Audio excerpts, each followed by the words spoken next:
আরশ পাকের পাক রতন একটু কম আরশ পাকের পাক রতন নূরে গড়া নূর বদন আরশ পাকের পাক রতন নূরে গড়া নূর বদন যার চরণ পরশ পেয়ে ভুবন ধন্য হয়ে যায় যে দেখে সে হয় মগন মোর নবীজির রূপ এমন যে দেখে সে হয় মগন মোর নবীজির রূপ এমন ওই রূপ দেখিয়া চন্দ্র তপন মেঘেতে লুকায় ওই রূপ দেখিয়া চন্দ্র তপন মেঘেতে লুকায় আরশ পাকের পাক রতন নূরে গড়া নূর বদন আরশ পাকের পাক রতন নূরে গড়া নূর বদন যার চরণ পরশ পেয়ে ভুবন ধন্য হয়ে যায় যে দেখে সে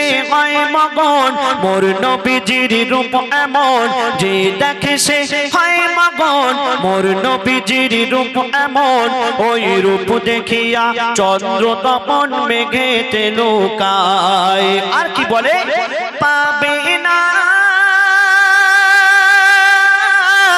কোন মাখলুকাতে মোর নবীর মিসাল খুঁজে পাবে না আরশ পাকের পাক রতন নূরে গড়া নূর বদন আরশ পাকের পাক রতন নূরে গড়া নূর বদন যার চরণ পরশ পেয়ে ভুবন ধন্য হয়ে যায় একদিন মা আমিনা তিনি বসে বসে চিন্তা করছেন কেন যে আমার সন্তানকে আমি কেমন ভাবে মানুষ করব আমার দয়ার নবীজির আব্বা জান তিনি এই দুনিয়াতে ছিলেন না তিনি এই দুনিয়া থেকে আমার নবীজির জন্ম নেওয়ার আগে পর্দা নিয়েছিলেন তো মা আমিনা তিনি চিন্তা করছেন যে আমার সন্তানকে আমি কেমন ভাবে মানুষ করব সেই সময় আল্লাহর তরফ থেকে হুর ফেরেশতারা এসে মা আমিনাকে কি বোঝাচ্ছেন শুনুন হুর ফেরেশতারা বলছে সবাই হুর ফেরেশতারা বলছে সবাই মা আমিনাকে ঘিরে মাগো তুই কি জানিস তোর কোলে আজকে খেলা করে মাগো তুই কি জানিস তোর কোলে আজকে খেলা করে মোরা আপন ভেবে গোপন কথা মোরা আপন ভেবে গোপন কথা বলছি মাগো তোরে মোরেও যদি যাস করবি না ফাঁস বল না কসম করে মোরেও যদি যাস করবি না ফাঁস বল না কসম করে মাগো তোর মানিক হাসে যখন হুর ফেরেশতারা মা আমিনাকে বলছেন মাগো তোর মানিক হাসে যখন আল্লাহ ও হাসে ঠিক তখন মাগো তোর মানিক হাসে যখন আল্লাহ ও হাসে ঠিক তখন তোর লালের মনে লাগলে ব্যথা আরশ দুলে যায় তোর লালের মনে লাগলে ব্যথা আরশ দুলে যায় কেন পাবে না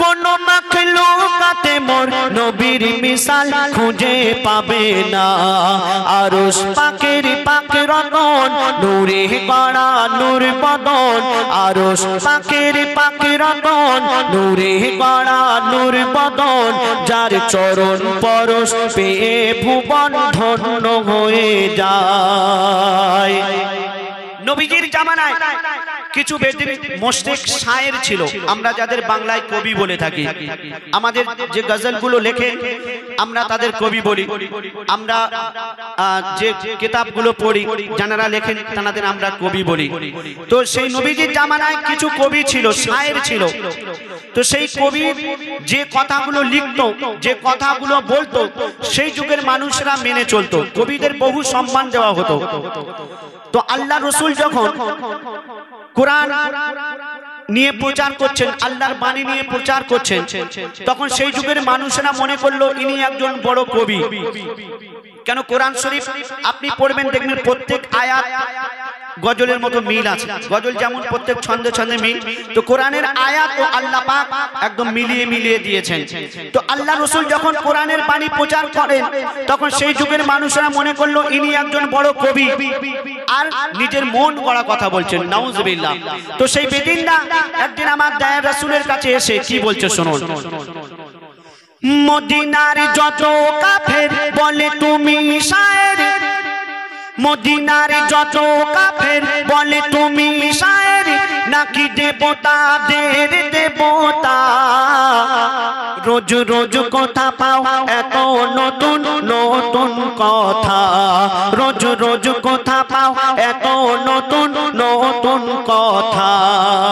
তখন বলে মোর দয়ার নবী, বলে মোর দয়ার নবী, বলে মোর দয়ার নবী আমি নই কোনো কবি, বলে মোর দয়ার নবী আমি নই কোনো কবি, বলি না মন গড়া কথা।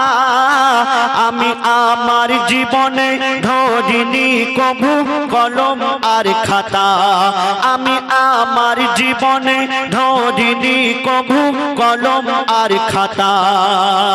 আমার দয়ার রাসূল তিনি কোনো মাদ্রাসা স্কুলেতে পড়েননি, তিনি স্কুলেতে পড়েননি। কেন? তিনি কার কাছ থেকে শিখবেন?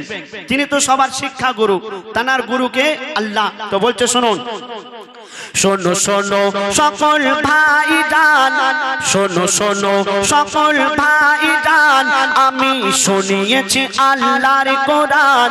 আমার দয়ার রাসূল সেই বেদিনদের বললেন, শোনো শোনো সকল ভাইজান, আমি শুনিয়েছি আল্লাহর কোরআন। এ কোরআন যে পড়ে আর যে শোনে তার গুনাহ মুছে যায়, এ কোরআন যে পড়ে আর যে শোনে তার গুনাহ মুছে যায়। পাবে না কোন মাখলুকাতে মোর নবীর মিসাল খুঁজে পাবে না। আরশ পাকের পাকে রতন নূরে গড়া নূর বদন, আরশ পাকের পাকে রতন নূরে গড়া নূর বদন, যার চরণ পরশ পেয়ে ভুবন ধন্য হয়ে যায়। একদিন আমার দয়ার রাসূল হযরতে বিলালকে ডেকে বললেন, বিলাল তুমি আজ কাবার ছাদের উপরে উঠে আজান দাও। কেন? এটা আমার আল্লাহর ইচ্ছা। তো হযরত বিলাল তিনি কাবার ছাদের উপরে উঠলেন আর তিনি চিন্তায় পড়ে গেলেন, কেন আমি কোন দিকে ফিরে আজান দেব? হযরত বিলাল তিনি চিন্তায় পড়ে গেলেন আর কি করছেন শুনুন। কাবার ছাদের উপরে, কাবার ছাদের উপরে উঠে বিলাল পড়ে যায় চিন্তায়, ভাবে কোন দিকে মুখ করে এখন আজান দেওয়া যায়, ভাবে কোন দিকে মুখ করে এখন আজান দেওয়া যায়। হযরত বিলাল তিনি কাবার ছাদের উপরে উঠে চিন্তায় পড়ে গেলেন যে আমি কোন দিকে ফিরে আজান দেব। কেন?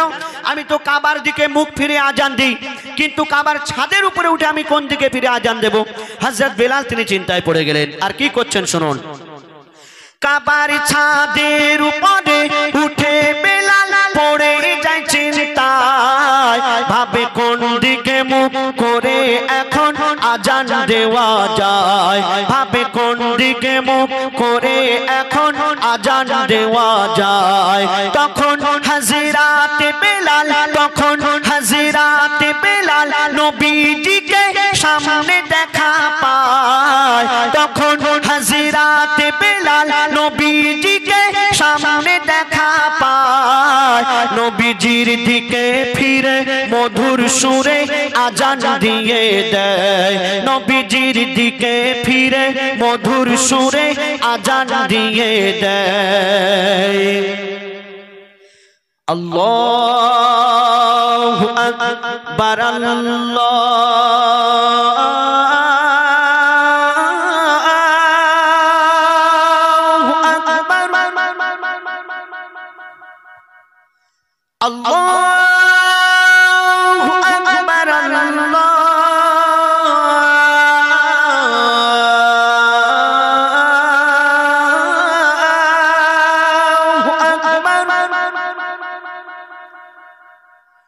আশহাদু আল্লা ইলাহা ইল্লাল্লাহ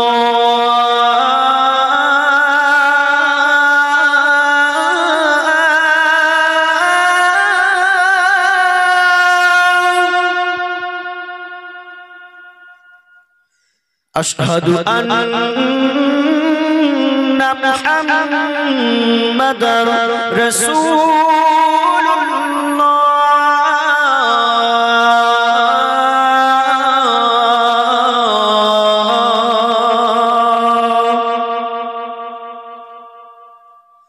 الله أكبر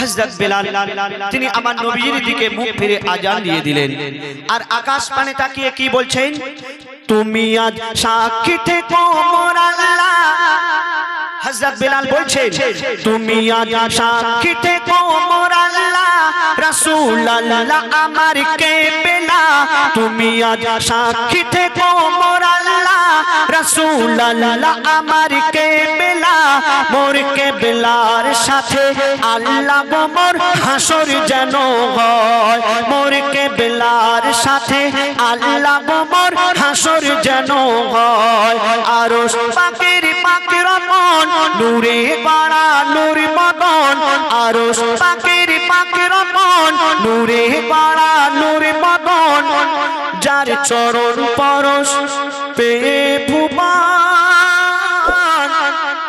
ধন্য হয়ে যায় শুনলেন